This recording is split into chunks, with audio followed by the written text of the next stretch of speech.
Hello friends, जय Jagannath top foodie world को आपको स्वागत। आज मोर प्रथम थी डाली बरा मटर समोसा तरकारी मो फेवरेट कंचा टमाटो दला दली साथ कदली भजा साग बड़ी टमाटो साथ आरंभ करी आज खाଇବା। आपण मानक जदि ये वीडियो भल लगी ताले लाइक शेयर सब्सक्राइब निश्चय करेंगे। जदि भी किसी नुआ देखा चाहते ताहले मते कमेंट निश्चय करंतु। आपण मानक इच्छा ही मो वीडियो आरंभ करी।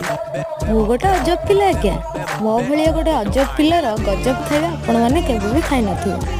जहाँ भी हो पछे खाଇବା गुड़ा किंतु आज बहुत टेस्ट होता। पखाड़ भात साथ जब एमती आइटम होता है ना ताहले मु एमती गोलागोली कर खाइबा केबे भी कुंठाबोध करेनी। एमती गोलागोली खाइले समय भी कम जाए और भात साथ तोराणी भी आपण मैंने आराम से खाई परिबे।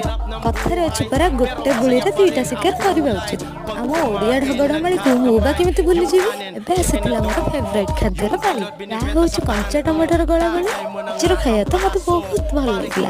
आपण मानन केमे लागला निश्चय जणाइबे।